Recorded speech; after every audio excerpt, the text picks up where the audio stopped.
Hypothetically speaking, what if I told you that Battlefield Bad Company 3 was in production and on course for a planned release next year?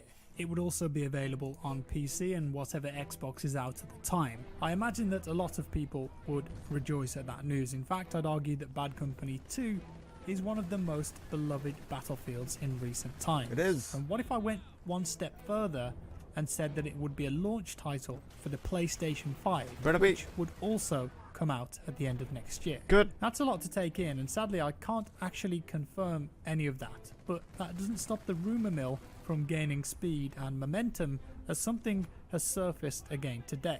Let me make something really clear though. What I just said and what I'm about to talk about is absolutely not confirmed. I don't have any insider information, but some of it, a portion of it, is based on something that we know to be genuine, and some leaks and rumours, it's actually quite possible that they could be true, and we might in fact see Bad Company 3 next. I never had the chance to ever play a Bad Company game, because by the time I had money to get a computer, I just I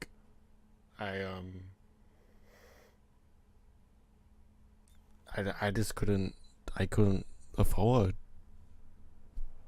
a computer at the time when Bad Company 2 was popping.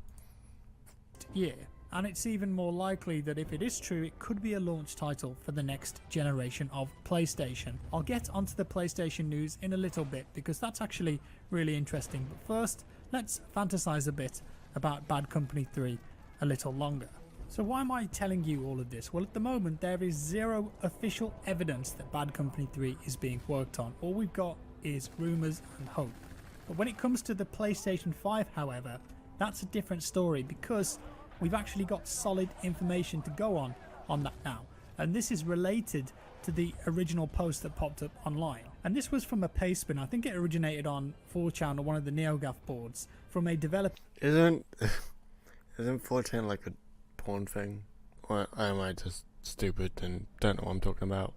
In the EU, and they claimed that they'd been helping a company to work on a AAA game that was set to be a launch title for the PlayStation 5 in 2020. And they revealed some information about the PlayStation 5, but also other games, and they specifically mentioned Battlefield Bad Company 3, Harry Potter, we've seen some leaked gameplay of that, Grand Theft Auto 6 Holiday 2020, a new Assassin's Creed, it's a given, and Horizon Zero Dawn 2. Now keep in mind that this original post was from December last year, and the information in there about the PlayStation 5, based on the information that we've had officially today, there's a lot of correct information in there. So, in my opinion, that gives some form of legitimacy to this leak, I'd say. If you weren't aware, the good news is that today there was a ton of information posted about the next PlayStation, although they didn't officially call it PlayStation 5. It's an interview with Mark Cerny on Wired, and he's the lead system architect on the project, and a lot of the stuff in there matches up with this post, so it could be legitimate. Now the question is though, if it is real, what would Bad Company 3 look like if it released next year?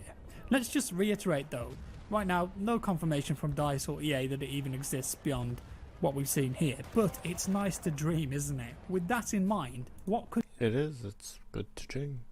DICE do to ensure that a new Bad Company game remains a fan favourite and doesn't lose the charm of the previous games? First things first, if Bad Company 3 really is going to be a launch game for PlayStation 5, and let's assume that it launched at the back end of 2020, let's say end of October, November, you have to assume that it's been in development for quite some time, probably before Battlefield 5.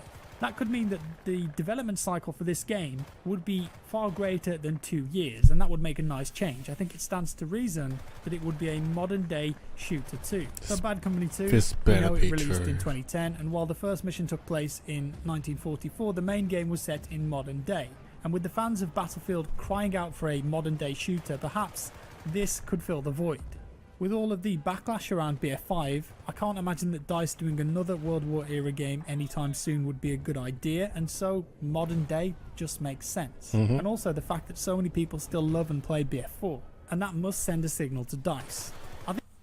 The problem is when it comes to Australia, there was one server, no, there's 3 servers actually, owned by one host, which was NCST. Right, I got banned from that server because because they said I was using a different IP address from my internet, and that is incorrect, right?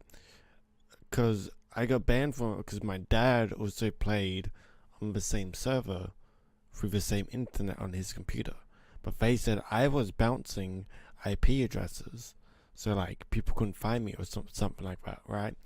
Which is complete bull. And I got banned from those servers. They had a all lockers server, all classic maps server, and all classic maps as well as DLC servers, right? And just like I got banned from that, and there's not a single other server in Australia. Even when Battlefield 4 launched, there was like 10 servers maximum. A few months after that, maybe like 3 or 4 servers, which is stupid. Which is why I hate Australia, because your prices are so expensive for hosting a server, right? And you also got the problem of in Asia, there's servers everywhere. In the US, servers everywhere. Europe, servers everywhere. I can't even play Battlefield 5. Is it 5? The new one? Yeah, it's 5, yeah. Like, there's legit one server in Battlefield 5 for me, which is stupid. It's a new game still. There's one server. And, for example, right, with Call of Duty Black Ops 4, right, because I have that on PC, not a single server. Not in the blackout mode, not in Team Deathmatch, Domination, Hardpoint, Kill Confirmed, at nothing. Australia is freaking trash when it comes to that stuff. But everywhere else it's good. This is what really annoys me. I think another big question here though is, would it have a single player campaign? The single player from Bad Company 2 was loved by many, but a lot of the people that wrote and worked on it have left the studio, and I have to say that single player portions of BF1 and BF5 were not very good. Some of the war stories, yeah, they had a great concept behind them with fantastic visuals, but the lack of anything interesting when it comes to gameplay and story and characters just really killed them for me. So with the potential 10 years since the last game, could DICE make something interesting with Bad Company 3 and really hit a home run with a story that didn't take itself too seriously? Or is it possible that we might not get a single player campaign at all? I think a lot of fans of Battlefield would like that. In recent times, we've seen Battlefield struggle to...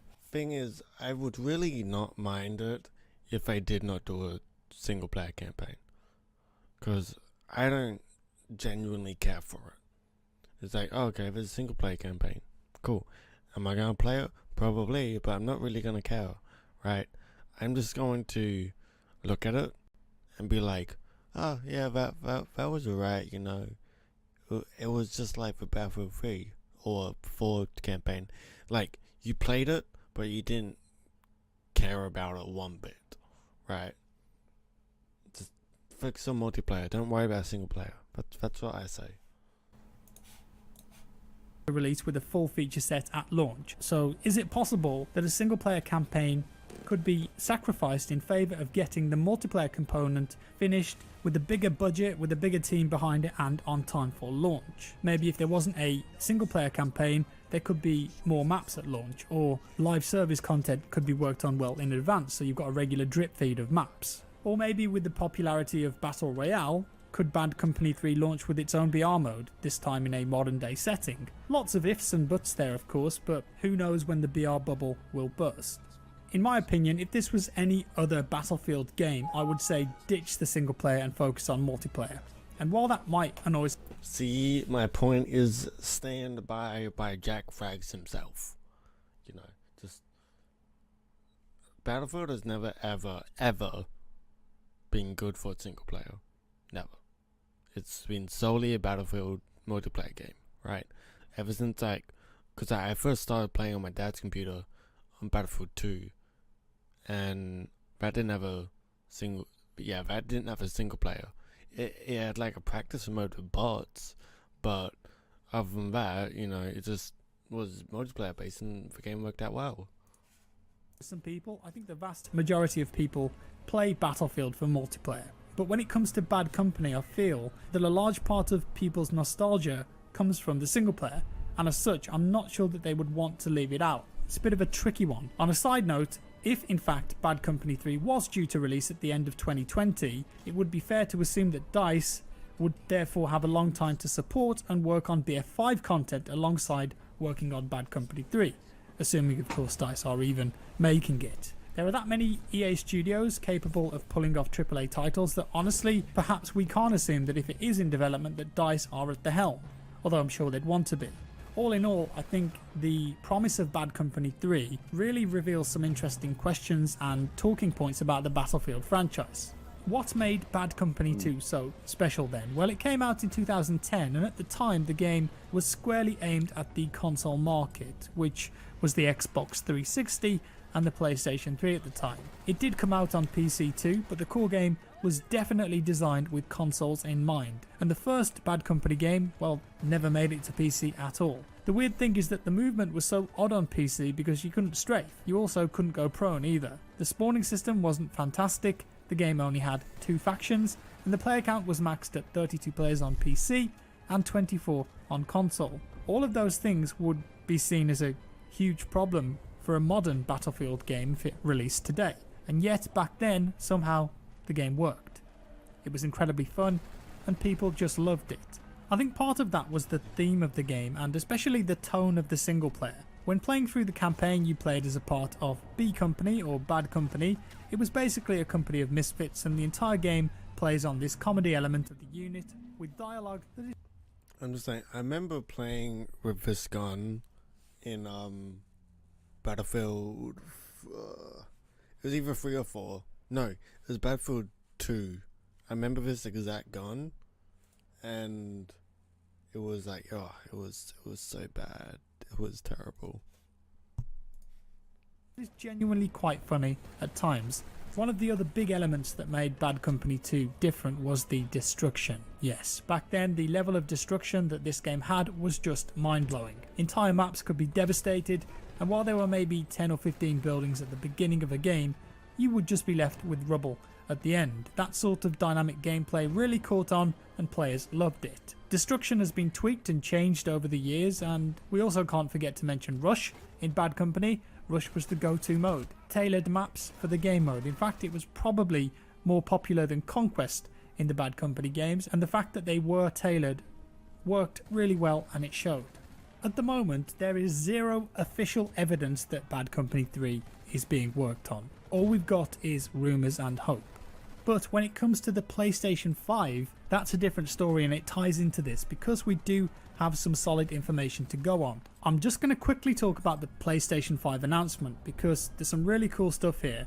It's not officially called the PlayStation 5 as I said, but there was a big interview that went out today discussing everything about it. The CPU in the PS5 is based on the 3rd generation of AMD's Ryzen line, and it contains 8 cores and 16 threads. The GPU, very important, is a custom variant of Radeon's Navi family, which supports ray tracing, something you may have seen heavily pushed by Nvidia with the recent RTX cards, but that technology is now also available on the 10 series cards too, in a slightly different manner though. So this could be the first games console to achieve ray tracing. The console will also support 8K, and I'd say that's definitely upscaled 8K, but it's impressive, although not many 8K TVs around right now, is there? Sony, maybe they're just thinking of the future here. I'd say 4K native would be a given with that GPU. Not only that, but the console will also have an SSD. Finally, one of the biggest issues with consoles, even the Xbox One X and the PS4 Pro, load times, terrible. But this time around, they're going to have a custom designed SSD that will improve all aspects of games, so not just loading times. Now, journalists were supposedly shown... That is so interesting, man. They're going to have an SSD. I already thought they had SSDs. Well, I'm dumb, and then I'm wrong. A load of Spider-Man on the new PlayStation 5 SDK, and they compared it to the PlayStation 4 Pro, where if you fast traveled from one section to another, on the PS4 Pro it would take 15 seconds, but on the PS5 It took less than 1 second, Whoa. 1 second, holy damn. 0.8 in fact. That's very impressive if accurate. It will also have backwards compatibility with a disk drive, so don't worry if you've got a large collection of PS4 games sitting around, you're not going to have to watch them collect dust. Now, as well as that, there was also a rumoured PSVR 2 reveal in 2020 with a huge resolution I've never really been into VR. At the same time, I never gave it a shot, you know. boost, and Gran Turismo 7 could be getting the VR treatment, which would presumably be a launch title. And as I said, other rumoured games for 2020 included a new That grenade, bro. It just punk, hit the railing. Yep. Assassin's Creed and possibly GTA 6, although maybe that one's a bit far-fetched. Who knows? If Cyberpunk, for example, releases next year, how good could that look on PlayStation 5? I can only imagine. Maybe the next PlayStation will also focus on cloud gaming. Is the market really there for it? I don't think so, but we'll see. So while the Bad Company 3 rumours are wishful thinking, the PlayStation 5 news is not. It's coming. We don't have an official date yet or a design, although some possible DualShock controller designs did leak out into the wild, but we do know it's now official and developers have had their hands on the SDK kits for some time. And the fact that this guy's post was from December and it got a lot of that information correct about the PS5 and it mentioned Bad Company 3, I've got my fingers crossed, but it could always be incorrect. Could just be a rumour, a fake, who knows. Watch this space. And that's all for today, guys. I thought you would be interested in this. I think there's a lot of juicy stuff here. Let me know your thoughts down in the comments below. If you liked the video, give it a like. If you didn't, a dislike. Subscribe for more, and I'll see you in the next one.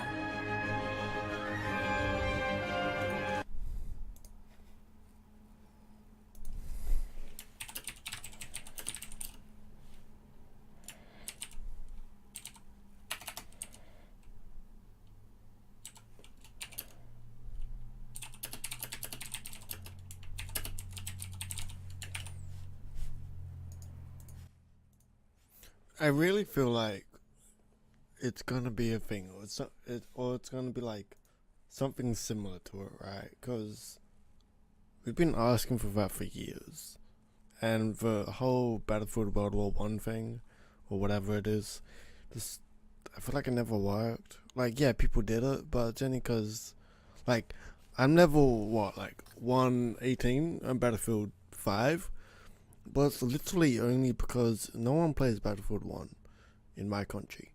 No one plays Battlefield 4. No one plays Battlefield 3, and etc. I never liked the game. In fact, for me it was boring, man. I hated it. But I really hope Battlefield Bad Company 3 is going to be a thing.